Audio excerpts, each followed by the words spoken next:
Como saben, la oposición ganó las elecciones en julio del 2024 con más del 70% del voto. Hoy los líderes del partido están en exilio, están escondidos o siendo torturados en prisiones en Venezuela. Cuando Maduro caiga, y ¿tendrá la oposición la seguridad necesaria para asumir el cargo? I wouldn't want to predetermine any sort of an outcome. Okay. And a lot of that's because we've learned a lot from the last 20 years. Endless nation state picking winners and losers. That's not my job. I'm at the War Department. Our job is to make sure President Trump has what he needs in order to have maximum optionality and flexibility to apply American power to save American lives. And so we're here in the Caribbean to prevent narco-terrorists from trafficking drug.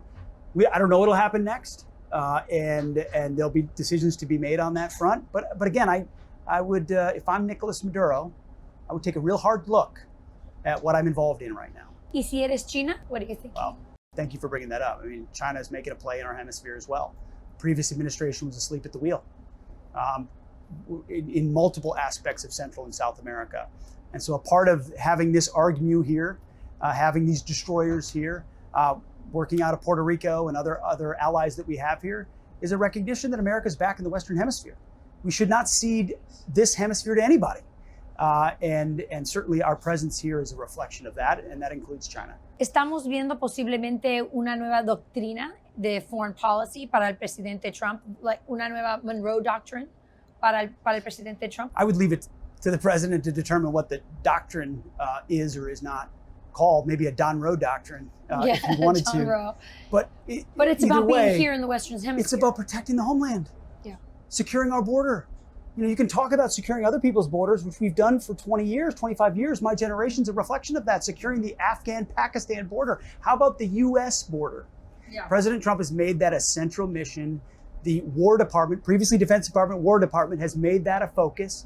And being able to focus in our own hemisphere and prevent narco-terrorism is exactly the type of projection of power we should have.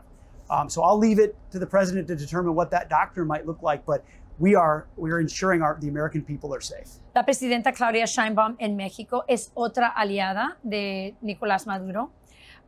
Su propio país ahora es un narcoestado, se ha caído en un narcoestado y sus ciudadanos suplican al presidente Trump que ayude para pelear contra los cárteles que de verdad controlan como 40% del territorio de México.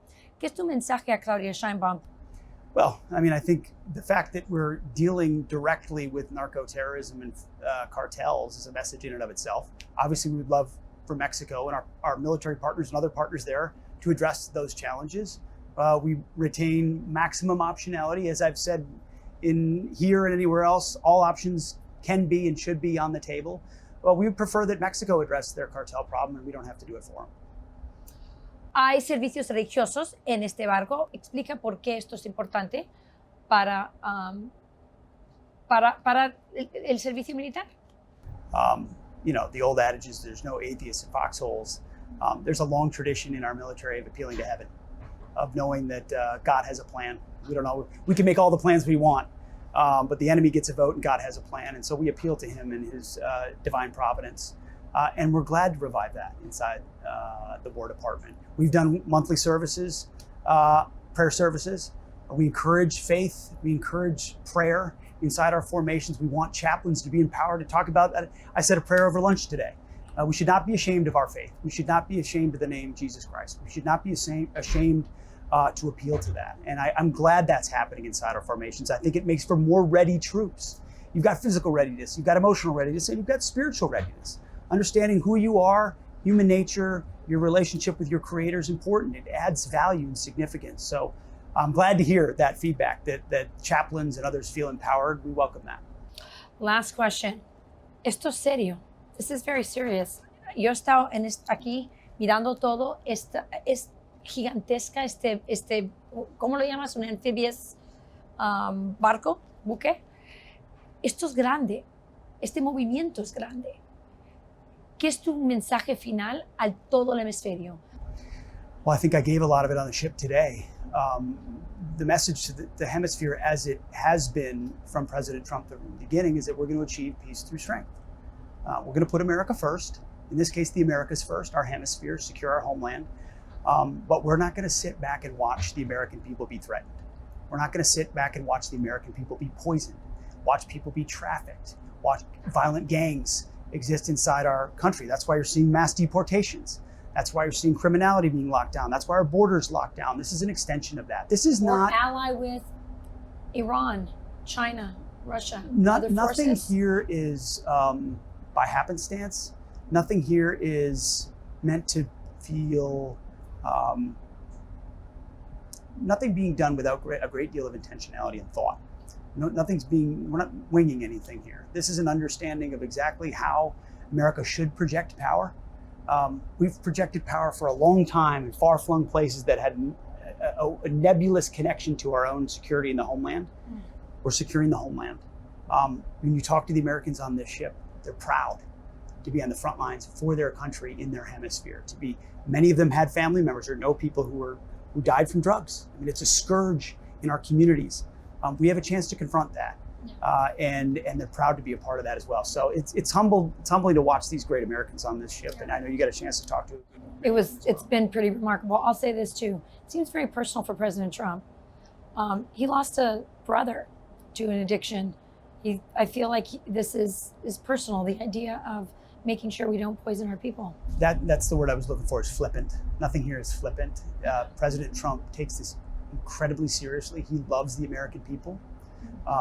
He doesn't want these types of things on our streets. Poisoning our kids is personal for him. Yeah.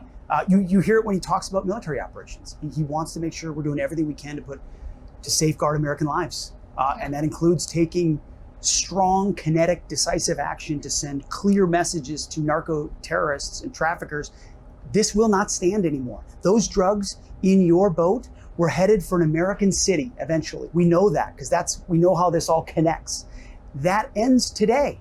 And it's not just we stop you, search you, and maybe seize some drugs. This is over.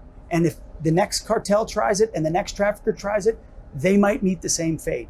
That should have the kind of deterrent effect we want. And so this is the kind of signal he wants to send, and I'm proud to serve a commander-in-chief who does it strongly.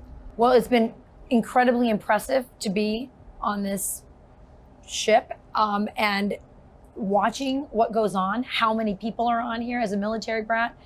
And I've been around a lot of things before. I'm absolutely bowled over by the power that you see on this. And I think that's why the ratcheting up of pressure, it's one thing for leaders to talk about what people realize the amount of military might that's forming in the Caribbean to prevent this narco trafficking, and that sends a real signal. Yes. Thank you. Love you. Appreciate it.